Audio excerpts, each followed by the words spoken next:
Hi, this is Jonathan Rosenhead, the Jerusalem psychotherapist. This week's Torah and Psychology post, the Parshas Re'eh, is going to explore the first pasuk in this week's parsha and the psychological meaning behind it, because the pasuk says, "Re'eh ani noten lifnechem hayom bracha uklala," that Hashem presents before the Bnei Israel this choice between bracha and klala. And although it seems like a simplistic presentation of two paths that we can take in life, based on our level of keeping the Torah and mitzvahs, the path of bracha and that of klala. But as we've explained in previous posts, life is not just a dichotomous view of a clear choice between one or the other, of A or B, of taking one direction over another. Life is more complex than that. The reality of our life is actually dialectical. We have a combination of bracha and klala in our life. That is the complexity of our existence. So there are these fluctuations. There are times that which are more positive, where we feel healthier and we feel more focused and connected. And there are times where we feel down and at a loss. And this is the fluctuations in life that we experience. Rav Shlomo Wolbe refers to it as being the times, the ups and downs of life, of Torah observance as well. There are good times, there are bad times. And what we need to appreciate is the complexity of this dialectical existence, is that, yes, we have this choice, we have this presentation of two directions, of the path A and path B. But the message, and I think the most significant point of this pasuk, is that we are trying to actually embrace these two options of being a dialectical existence, that we see two paths, and sometimes these paths can become blurred. It can become blurry, that we don't always see the distinction between path A and path B. And sometimes when we seem to be going on one direction and we think everything's going well, suddenly we find ourselves in a different direction. Suddenly everything is going wrong and we seem to be going backwards or in a different direction that we desired. And we don't know how to get back onto the other path.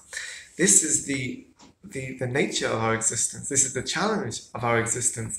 And I think the point of the pasuk is when it says that we are presented with bracha and klala, is to understand that this presentation is a call to implement and use our free will, that we have the choice to decide in which direction to go.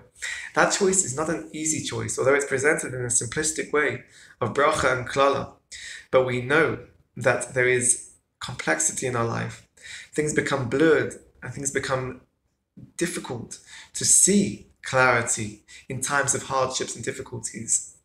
And at these moments where we feel like giving up, with everything seems so dark and black, that is the challenge, to find the clarity of A and B, to find the clarity of bracha and klala. That it's up to us to understand that Hashem has given us the choice. Hashem has given us this bechira chofshes, the ability to choose how to respond. And that applies especially in difficult times. All the more so when things become so blurry and so confusing and so hopeless. That is the time when we are being given this call to use our choice, to stop and consider, what is this power of choice? And how do we want to respond even when times are difficult? Because we may want to give up, we may perhaps want to blame external circumstances or to blame other people. But at the end of the day, even in the most darkest times, in the most challenging times, the responsibility and the power is in your own hands. It's given to us. The free will and the choice is in our hands to implement. And this leads us with the challenge, you could say, of making sense of difficult times, of finding meaning in difficult times. And through that, this is the key to be able to navigate these challenges, to then find clarity again. We can use the psychological theories presented by Viktor Frankl of man's search for meaning. This idea that there are triggers, there are stimulants, there are times where we can blame, and rightly so, we can complain. But as Viktor Frankl says, we can find meaning, and that there is always the power to make that decision of how we want to respond. If we can find meaning, then that gives us purpose and it gives us the direction to navigate our way out of these difficult times. If we relate perhaps to Dr. Edith Eger's presentation in her book about her experience in the Holocaust, she highlights this point of choice in every situation, a person has a choice of how to respond, how to view, how to interpret situations, and even the most difficult of situations. Nobody can ever take away this free will, this choice from a person. The difficulties and the challenges and the depression and the anxiety does not steal from a person this meaning making, this choice, this implementation of free will. And that can make all the difference of how a person can respond to even the most difficult challenges. And in the literature, in the psychological literature, it even takes what is viewed as one of the most challenging, if not the most challenging experiences, which is of loss and bereavement, and how to respond, and how a person goes through a process of grief. There's a theory presented by Dr. Niemeyer that says that there is this meaning-making process that goes into bereavement.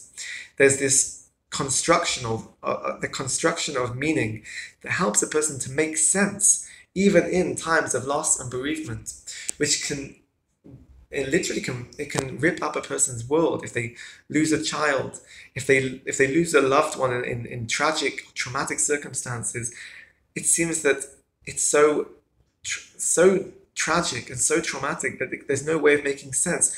But what the theory suggests of meaning making in loss is that there is a way of being able to make sense. The challenge for a bereaved person is to be able to make sense even in these situations. And this is the message from this week's parasha, that the simplistic presentation of a choice between bracha and klala is what we're striving for, to be able to find this clarity again, accepting and acknowledging the dialectical complexity of bracha and klala in our life, and to find meaning and implement choice to make sense of nonsensical situations, to be able to find that clarity again. Have a great Shabbos and keep well.